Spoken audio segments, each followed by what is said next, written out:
ವತಿಯಿಂದ ಇವತ್ತು ನಮ್ಮ ವಾಟರ್ ಶೆಡ್ ಕೆಲವು ಏರಿಯಾಗಳಲ್ಲಿ ವಿಶೇಷವಾಗಿ ಗೌರ್ಮೆಂಟ್ಗಳಿರ್ಬೋದು, ಡೀಸೆಲ್ ಪಂಪ್ ಸೆಟ್ ಇರ್ಬೋದು, 5 HP, ಅದೇ ರೀತಿಲಿ ಕಳೆ ಮಿಷಿನ್ಗಳಿರ್ಬೋದು, ಅದೇ ರೀತಿಲಿ ಸ್ಪ್ರೇಯರ್ಗಳಿರ್ಬೋದು, ಆಮೇಲೆ ಶಾಪ್ ಕಟರು, ಈ 4-5 ಸಬ್ಸಿಡಿ ಸ್ಕೀಮು ಇವತ್ತು ವಿಸ್ತರಣೆ ಮಾಡ್ಲಿಕ್ಕೆ ನಾವೆಲ್ಲರೂ ಸೇರ್ಕೊಂಡಿದೀವಿ.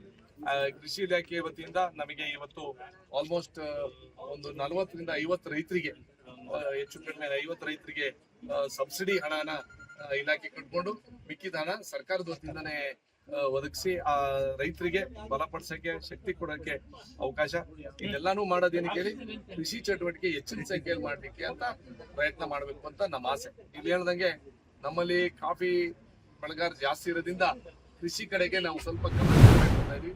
ನಮ್ ಗದ್ದೆಗಳಿರ್ಬೋದು, ಬೇರೆ ಬೇರೆ ರೀತಿಲಿ ಆ ಗದ್ದೆಗಳೆಲ್ಲ ನಾವು ಏನ್ ಮಾಡ್ತಾ ಇದೀವಿ, ಕಾಫಿ ತೋಟಕ್ಕೋ ಇಲ್ಲ ಅಂದ್ರೆ ನಾವು ಅಡಿಕೆ ತೋಟಕ್ಕೆ ನಾವು ಕನ್ವರ್ಟ್ ಮಾಡ್ತಾ ಇರೋದ್ರಿಂದ ಕೃಷಿ ಇಲಾಖೆ ಹೆಚ್ಚಿನ ಸಂಖ್ಯೆಯಲ್ಲಿ ಜವಾಬ್ದಾರಿ ತಗೊಂಡು ಭತ್ತ ಇರ್ಬೋದು, ಗದ್ದೆಗಳು, ಹೊಲಗಳು ಎಷ್ಟು ಇದೆ ಅಷ್ಟನ್ನ ಉಳಿಸ್ಕೊಳ್ಳಕ್ಕೆ ನಿರಂತರ ಪ್ರಯತ್ನ ಮಾಡಬೇಕು.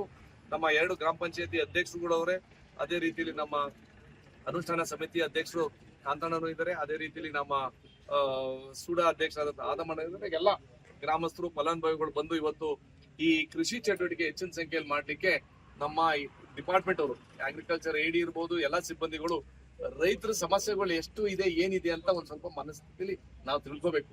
ಯಾಕಂದ್ರೆ ಇಲ್ಲಿ ನೋಡ್ದಂಗೆ ಈಗಲೂ ಮೇ ತಿಂಗಳಿಂದ ಇಲ್ಲಿ ಗಂಟ ಮಳೆ, ಅದೇ ಕೆಳಗಡೆ ಡೌನ್ ಸ್ಟ್ರೀಮ್ ಅಲ್ಲಿ ಅಂದ್ರೆ ಇರಿಗೇಷನ್ ಚಾನಲ್ ಡೌನ್ ಸ್ಟ್ರೀಮ್ ಅಲ್ಲಿ 3 ಬೆಳೆ ನಮ್ಮ ಇರಿಗೇಷನ್ ಚಾನಲ್ ಮಾಡ್ಕೋತಾವ. ನಮ್ಮಲ್ಲಿ ಅದು ಸಾಧ್ಯ ಯಾಕೆ ಆಯ್ತಾ ಇಲ್ಲ ಅಂತ ಒಂದ್ ರೀತಿಲಿ ನೀವು ಒಂದ್ ಸ್ವಲ್ಪ ಟೆಸ್ಟ್ ಮಾಡ್ಕೋಬೇಕು.